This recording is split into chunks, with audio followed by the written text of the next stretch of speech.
विकास दुबे के मामले की सुनवाई करते हुए सुप्रीम कोर्ट को ये क्यों कहना पड़ा कि एक गैंगस्टर जिस पर 100 से ज़्यादा एफआईआर पेंडिंग है उसे न्यायालय से जमानत मिलती रही, और ये कहीं ना कहीं सिस्टम पर सवाल खड़े करता है, प्रश्न चिन्ह लगाता है। तो आज समझेंगे कि न्यायिक प्रक्रिया क्या है और कैसे गैंगस्टर या अपराधी अदालत से जमानत पर रिहा हो जाते हैं। पूरा प्रोसेस क्या है और इस प्रोसेस में किसकी खामी के चलते इस तरह के गैंगस्टर जमानत पा लेते हैं। और इसे समझाने के लिए हमारे साथ मौजूद हैं फॉर्मर जज Delhi high court justice SN. Dhingra साहब। सर, बहुत बहुत स्वागत आपका। हमारे साथ खास मेहमान हैं doctor Vikram Singh ji, farmer DGP Uttar Pradesh. Sir, बहुत बहुत स्वागत है। हमारे साथ ऋषिपाल सिंह हैं, एडवोकेट हैं दिल्ली हाई कोर्ट में। ऋषिपाल जी, आपका भी बहुत बहुत स्वागत है। शुरुआत मैं करना चाहूँगा ढींगरा सर आपसे, क्योंकि जब अदालत की ओर से ये सवाल किया गया है और देश के सबसे बड़ी अदालत अगर इस तरीके के सवाल खड़े कर रही है, तो मैं समझना चाहूँगा कि ये सवाल क्या अपने न्यायिक प्रक्रिया के सिस्टम से है या ये सवाल उस पुलिस व्यवस्था से है जो कि अपराधी को पकड़कर सबूतों को अदालत में पेश करती है, या ये सवाल उस जमानत के दरमियान पब्लिक प्रोसिक्यूटर और दूसरे वकीलों के बीच होने वाले तथ्यों पर जिरह को लेकर है। देखिए, वैसे मेरे हिसाब से ये सवाल सुप्रीम कोर्ट को अपने आप से करना चाहिए था कि ऐसा क्यों है कि हम बड़े बड़े अपराधी जो हैं वो बच जाते हैं, जमानत ले लेते हैं। एक 500 रुपए की चोरी वाला अपराधी जेल में बंद रहता है, एक 500 करोड़ की चोरी वाला अपराधी रात के 12 बजे उसकी जमानत सुन करके उसे जमानत दी जाती है। और रात को 12 बजे कौन सुनता है? सुप्रीम कोर्ट सुनता है। आम मजिस्ट्रेट और न्यायिक अधिकारी की ये हिम्मत नहीं है कि वो रात को 12 बजे सुने, क्योंकि अगले दिन उसको नोटिस आ जाएगा कि तुम्हें क्या ऐसी जल्दी थी कि तुमने रात के 12 बजे केस सुना, वो कौन सी परिस्थिति थी।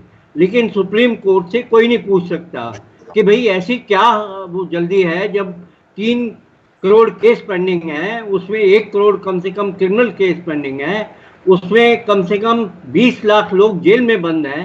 तो ऐसी क्या बात थी कि इस अपराधी की आपको जमानत रात को 12 बजे सुनी? सुप्रीम कोर्ट से ये कोई नहीं पूछता, लेकिन सुप्रीम कोर्ट रात के 12 बजे भी जमानत की अर्जी सुनता है। मैं आपको उदाहरण देता हूँ।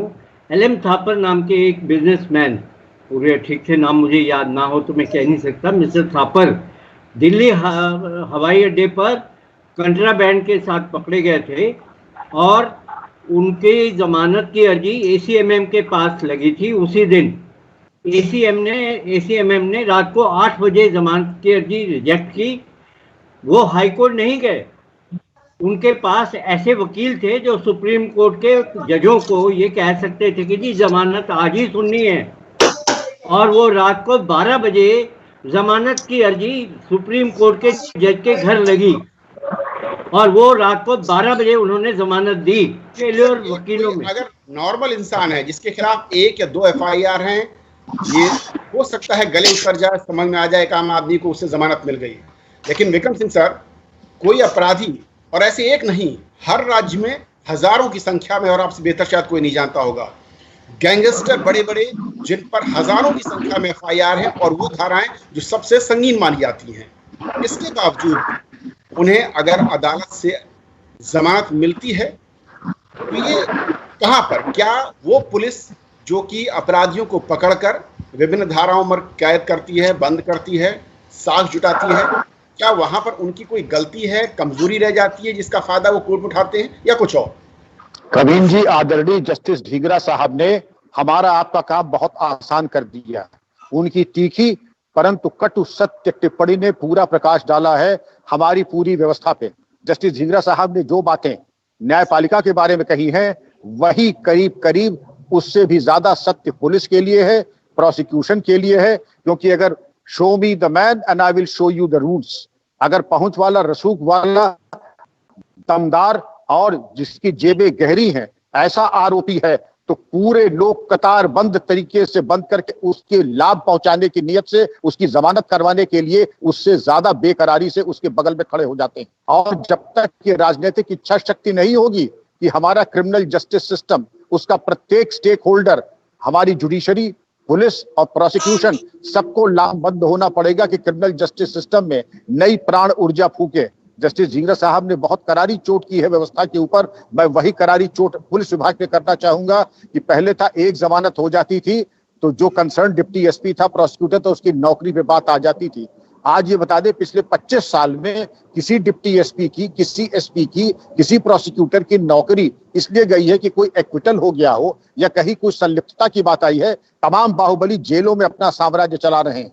अगर खुदा न खास्ता जमानत नहीं हुई, जेल गए, तो मनचाहे अस्पताल में जाकर के आइसोलेशन वार्ड को अपना आरामगाह और 5 स्टार में परिवर्तित कर देते हैं। लेकिन अगर आपने कहा ये सिस्टम पूरी तरीके से ओवरहॉल करने की जरूरत है, जिसमें केवल जुडिशरी ही नहीं, राजनीतिक इच्छा शक्ति तमल करेगा, खराब करेगा।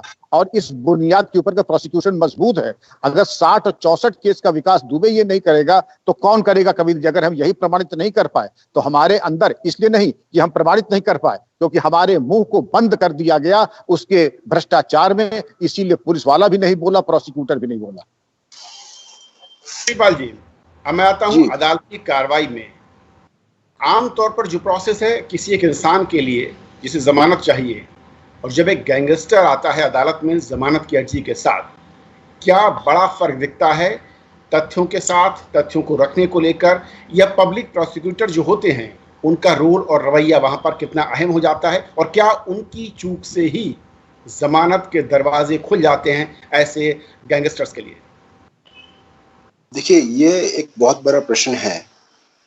अभी आपने कहा कि हम किसी खास एग्जाम्पल को नहीं लेंगे, फिर भी मैं आपके सामने आज ढींगरा साहब में एक एग्जाम्पल मेरे सामने में अभी एक बेल बना रहा था। एक स्टेट वर्सेस राहुल का मैटर है जिसमें 50 रुपए की इस व्यक्ति ने चोरी की और आज 3.5 साल से ये जेल में है। 7 साल की इसको सजा हो गई है, केवल 50 रुपए। ये पिटीशन मेरे हाथ में है, मैं अभी इसकी बेल तैयार कर रहा हूँ, अपील तैयार कर रहा हूँ। ये पोजीशन हमारे यहाँ है। दूसरा सर, एक बहुत ही सबसे बड़ी इंपॉर्टेंट पॉइंट है कि हमारे यहाँ जो जस्टिस डिलीवरी सिस्टम है वो पूरी तरीके से एविडेंस बेस्ड है कि गवाह क्या कह रहा है, सबूत कैसे हैं। हमारे यहाँ जो ट्रायल है वो इतना लंबा हो जाता है कि गवाह जो है उनका जो कॉन्फिडेंस है वो लूज हो जाता है, या बहुत सारे ऐसे फैक्टर्स होते हैं कि जो अपराधी हैं, जो जिन बाहुबली हैं, प्रोसिक्यूशन ने बहुत अच्छा केस तैयार किया, पुलिस ने अपनी बहुत अच्छी फाइल तैयार की, जज साहब सब कुछ करने के लिए बैठे हैं, लेकिन जो समय है उस समय के बीच में वो अपराधी इस काबिल हो जाते हैं कि गवाहों को मैनेज कर लेते हैं। और जब वो जज के सामने केस पहुंचता है तो जज जनरली जिस केस की बात करते हैं उस केस में अगर मान लो गवाह हॉस्टाइल हो गया या कोई गवाह गवाही देने नहीं आया तो जज मजबूर होता है उसको बेल देने के लिए। तो ये एक सिस्टम है हमारे यहाँ कि जो प्रोसिक्यूशन का टाइम है वो टाइम का लंबा होना एक इस सिस्टम पे बहुत बड़ी कुठाराघात है जो इन अपराधियों को एक बहुत संजीवनी दे रहा है। ये बहुत बड़ा कारण है। तो क्या ये माना जाए कि अदालती कार्रवाई में जमानत पर, खासतौर पर अगर बड़े अपराधियों, गैंगस्टरों के खिलाफ कहें, तो वहां पर जज साहब के पास बहुत ज्यादा एल्बो रूम या जगह नहीं होती है।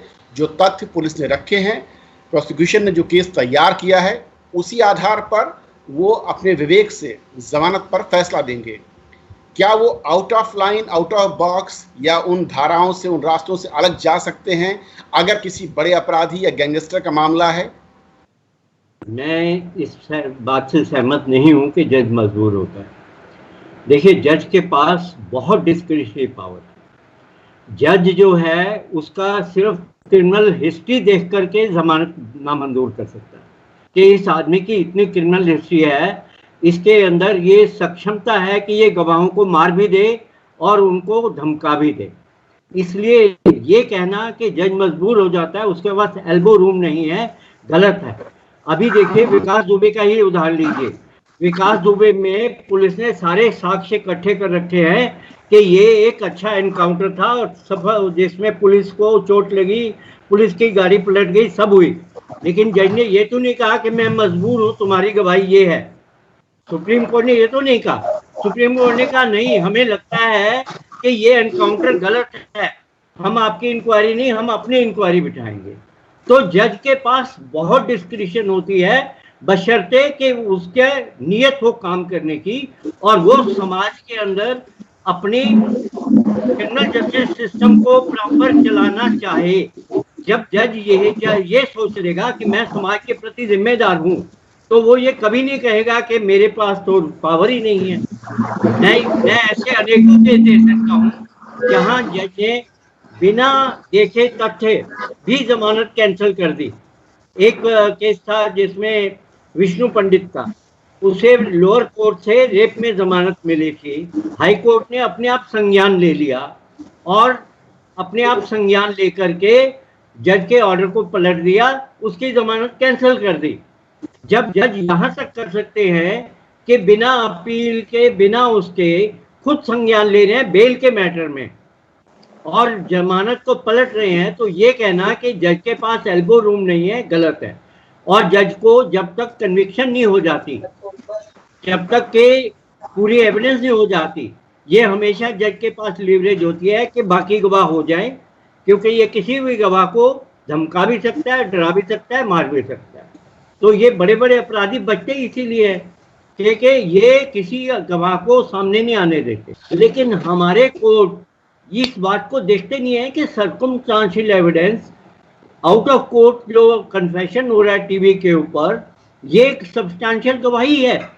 क्यों नहीं हम लकीर के फकीर बने हुए कि गवाह होगा, उसकी क्रॉस एग्जामिनेशन होगी, जो वो कह रहा है टीवी के ऊपर वो एडमिसिबल नहीं है। क्यों नहीं है एडमिसिबल? जब आप गवाह तो मुलजिम के हक में हर चीज एडमिसिबल करते हो, तो मुलजिम के खिलाफ भी हर चीज एडमिसिबल होनी चाहिए। जो हमारे कानूनी सिस्टम है और अदालती जो मैं कहूँगी सबूत आधारित जो प्रक्रिया है, उसमें आज के दौर की हाईटेक टेक्नोलॉजी, मीडियम जो अलग अलग है, सोशल मीडिया या फिर टीवी या दूसरे प्रचार के साधन, इनको भी समाहित जोड़ने की जरूरत है। हमें बदलाव करने की जरूरत है अगर हम बदलना चाहते हैं और उसको गंभीर करना चाहते हैं इस पूरी प्रक्रिया को। देखिए, हमारे एविडेंस एक्ट में कोई भी चीज एक्सक्लूड नहीं है, ना तो हाईटेक टेक्नोलॉजी एक्सक्लूड है, ना कोई और चीज एक्सक्लूड है। एविडेंस एक्ट में साक्ष्य की बहुत लंबी चौड़ी एक बहुत विस्तृत परिभाषा है। उस परिभाषा में हर तरह की एविडेंस आती है। मैं आपको ये बता रहा हूँ कि हमारे नियत नहीं है कि हम ऐसे लोगों को जो समाज के अंदर खुलेआम बंदूकें लेकर घूम रहे हैं उनको अंदर बंद करें, उनको जो है जमानत ना होने दें। ढींगरा साहब ने जो जिसका उनके जो विचार हैं, जिस तरीके से वो कह रहे हैं, और एक उनका अपना खुद का अनुभव रहा है, एक लंबा उन्होंने वक्त गुजारा है, किस तरीके से देखते हैं अगर हम फिर इस अदालती प्रक्रिया और जमानत की प्रक्रिया को खास तौर पर समझें तो ऐसा लगता है इसमें बहुत सारे छेद हैं। क्या इसके लिए कोई एक अलग कानून की जमानत को लेकर एक मोटे तौर पर गाइडलाइन तय करने की जरूरत है कि XYZ होने पर ही जमानत मिलेगी और ये होने पर नहीं मिलेगी? और क्या ये मौजूदा कानूनी प्रक्रिया में नहीं है, और अगर है तो फिर कैसे हो जाता है? ये कहूंगा कि जस्टिस ढींगरा साहब की सारगर्भित टिप्पणी के बाद कोई नए कानून की नहीं, केवल प्रबल इच्छा शक्ति की जरूरत है। सबसे पहले आप ये देखिए, हम जब नौकरी में आए थे, मुआयना कॉज लिस्ट, ये वो केसेस होते हैं जो आज महत्वपूर्ण डिस्ट्रिक्ट जज या सेशन कोर्ट, ट्रायल कोर्ट में लगते हैं। वहां जाके गवाहों के बारे में वांछित जानकारी और उनको कोर्ट में प्रोड्यूस करना। धारा 164 CRPC के बारे में गवाहों का बयान दर्ज कराना। इसके अलावा पक्षद्रोह, आप देखें बड़े बड़े केस, चाहे विकास दुबे का हो, थाने में जाकर के पुलिस कर्मियों के सामने एक राज्य मंत्री प्राप्त VIP की हत्या की और 17 पुलिसकर्मी जो कि गवाह थे वो हॉस्टाइल हो गए। कोई एक्शन हुआ नहीं हुआ, कम से कम उनका 164 के अंतर्गत बयान, और अगर पक्षद्रोह किया था तो उनका ऊपर कार्रवाई विभागीय होनी चाहिए, कहीं कुछ नहीं। तो ये जो संलिप्तता का पुट है कविंद्र जी, इसको दूर कर दे पहले। दूसरी चीज ये है कि कोई भी एक्विटल होता है, जमानत होती है, तो SSP पहले हिल जाते थे, कैसे हो गई जमानत, 164 के बयान क्यों नहीं हुए, कौन कौन हॉस्टाइल हुए, सरकारी है तो उनकी हम जरा बात कर ले। उनकी पेंशन तक रुकते हुए मैंने देखा है और प्रशासनिक कार्रवाई होते हुए मैंने देखा। यहाँ अगर आप देख ले 25 साल से ऐसा कोई दृष्टांत आपको नहीं मिलेगा कि किसी सरकारी आदमी अगर पक्षद्रोह हुआ है, सरकार का विरोध किया है, तो भी उसके विरुद्ध कोई कार्रवाई नहीं हुई। कानून नहीं, इच्छा शक्ति और एक चेकलिस्ट बना करके मैनुअल ऑफ गवर्नमेंट ऑर्डर्स में इलैबोरेट अगर आप कर दें कि कहीं कोई ऐसा महत्वपूर्ण एक्विटल होता है, बाहुबली को लाभ मिलता है, तो ये उस IO, प्रोसिक्यूटर और SP DM की कमजोरी मानी जाएगी और बहुत कठोर कार्रवाई की जाएगी। मैं 2 एग्जाम्पल देना चाहूंगा। इस दशक का सबसे महत्वपूर्ण हत्या अभियोग, नाम नहीं लूंगा, लेकिन जस्टिस लाल ने सीबीआई ट्रायल कोर्ट में 200-250 पन्ने की कन्विक्शन दिया और उसकी सर्वत्र प्रशंसा हुई। और ये कहा जाने लगा कि जस्टिस ढींगरा ने कहा था ये आगे एक्विटल ही होगा इसका, क्योंकि जो आरोपी थे, जो सजा याफ्ता थे, बड़े रसूख वाले थे। और वही हुआ, अंत तो गत्वा हाईकोर्ट में उनका एक्विटल ही हुआ। इसके अलावा आप अगर देख ले कि बाहुबलियों की गिनती नहीं है, कितने बाहुबली ऐसे हैं। आप देखिए, मुख्तार अंसारी है, नंद किशोर रूंगटा केस एक्विटल। इसके अलावा आपका कृष्णानंद राय केस, हत्या, दिन दहाड़े हत्या हुई, हजारों गोलियां चली, एक्विटल। तो वही है कि अगर आप देखना चाहे तो बहुत कुछ देख सकते हैं, नहीं देखना चाहे तो कोई दिक्कत नहीं। सिंह साहब ने एक दृष्टांत बताया, 50 रुपए की चोरी।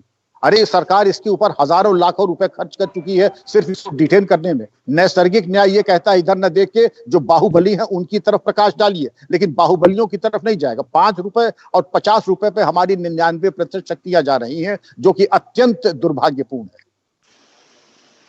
है। ऋषिपाल, मैं जिस तरीके का सिस्टम है, और जैसे कि दोनों हमारे एक्सपर्ट कह रहे हैं और बहुत ही कटु अनुभव मैं कहूँ कि वो शेयर कर रहे हैं, जिस तरीके से हम अब तक देखते आए हैं पूरा प्रोसेस कि पुलिस साक्ष्य जुटाती है, अदालत की चौखट पर केस जाता है, और ख़ासतौर पर अगर हम बड़े गैंगस्टर या इस तरह की गतिविधियों में शामिल लोगों की बात कर रहे हैं जिनके खिलाफ 100, 50, 200, 500 तक FIR हैं संगीन अपराधों में, क्या उन केसेस में कुछ एक्स्ट्रा केयर कोर्ट में, चाहे वो पब्लिक प्रोसिक्यूटर हो, चाहे जज साहब हो, या पुलिस की इन्वेस्टिगेटिव टीम हो, वो करती दिखती नजर आती है, या एक रस्म अदायगी पर दिखती है आम केस, चाहे वो 50 रुपए का चोरी का मामला हो या फिर 50 लोगों की हत्याओं का मामला हो? देखिए, सबसे इम्पोर्टेंट, जैसे अभी ढींगरा साहब ने बात कही, अभी कुछ एग्जांपल्स दिए कि जजेस को ऐसा करना चाहिए, कोर्ट को ऐसा करना चाहिए।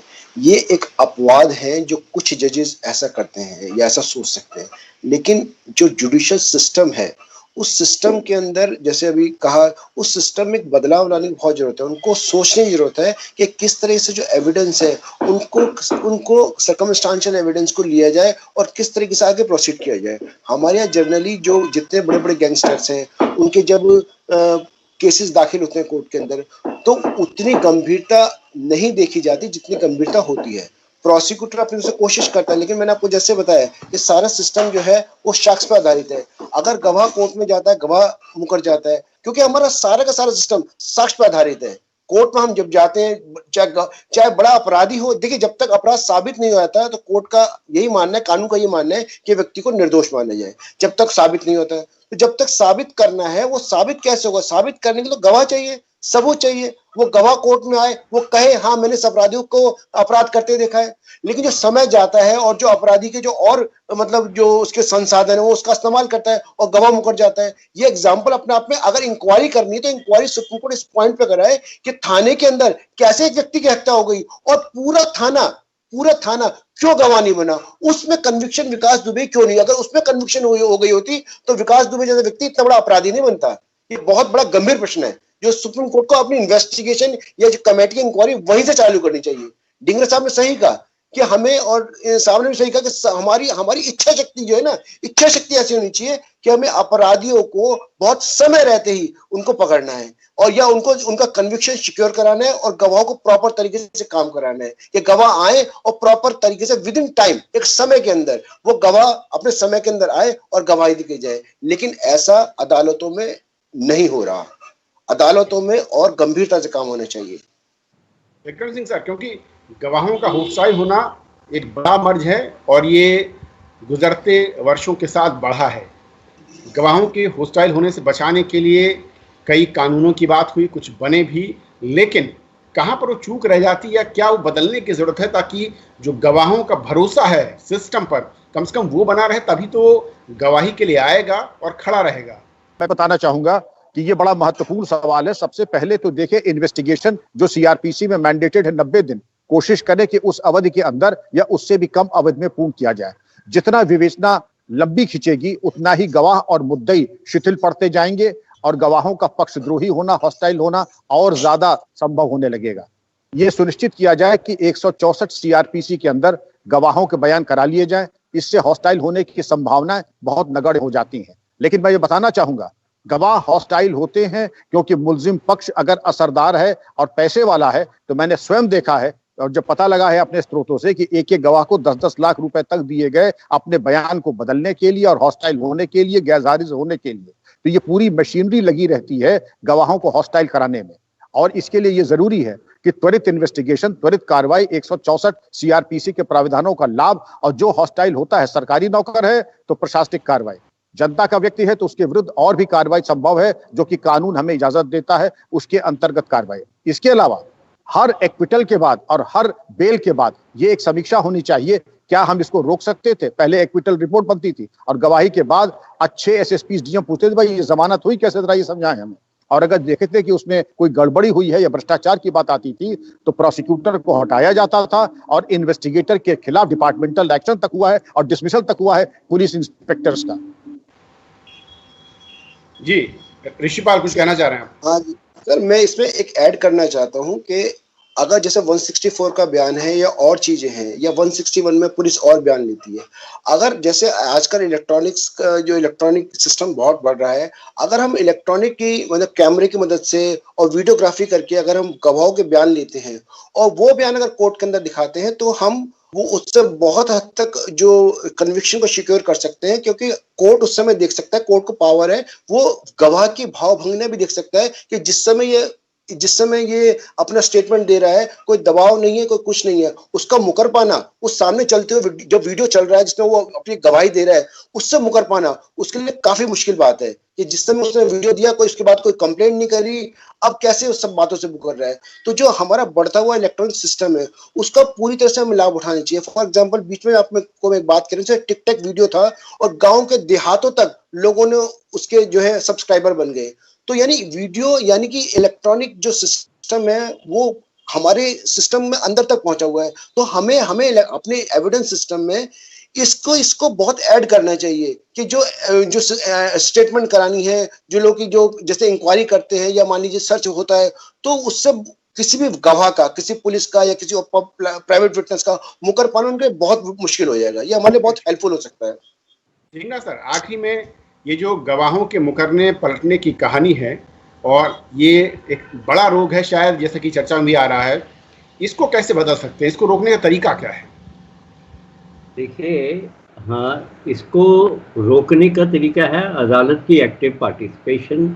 उसके अंदर जब गवाही हो रही होती, मान लीजिए गवाह मुकर जाता है, हॉस्टाइल हो जाता है, तो अदालत को खुद ये जानने की उस गवाह से कोशिश करनी चाहिए कि उसने पुलिस के सामने जब बयान दिया और जब अदालत में बयान दिया है तो इन बिटवीन क्या हुआ ऐसा कि उसने बयान बदला।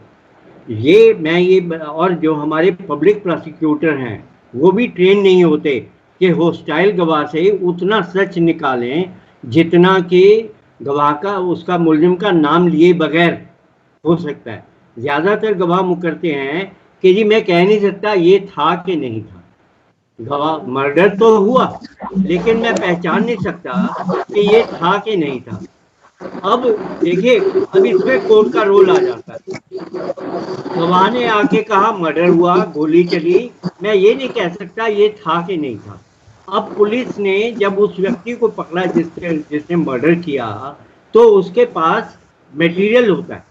पुलिस की गवाही जो है, पुलिस जिसने पकड़ा जो आयु है उसकी गवाही वो नहीं करता कभी अपनी गवाही से। तो पुलिस कोर्ट की अगर इच्छा शक्ति हो तो ऐसे केस में खुद क्रॉस करके गवाह को ये निकाल सकता है सच्चाई को बाहर। और हमारे एविडेंस एक्ट में 165 एविडेंस एक्ट है, उसमें ये प्रोविजन है कि अदालत को गवाह से हर प्रकार का प्रश्न पूछने की इजाजत है, लेकिन प्रश्न ये है कि अदालत के अंदर इच्छा शक्ति होनी चाहिए। तीनों मेहमानों ने इस बहुत ही अहम मसले पर जो अलग अलग एस्पेक्ट हैं कि किस तरीके से गैंगस्टर और फिर उनकी धरपकड़ और उसके बाद साक्ष्यों का जुटाना, अदालत की चौखट पर पहुंचना और वहां से जमानत लेकर उनका बाहर आ जाना या बरी हो जाना, इसके पीछे के कारण क्या है, और सिस्टम में वो तमाम हथियार या मैं कहूँ कि वो तमाम तरीके दिए गए हैं अदालती प्रक्रिया में जो कि इसे रोक सकते हैं। और हमारे जैसे कि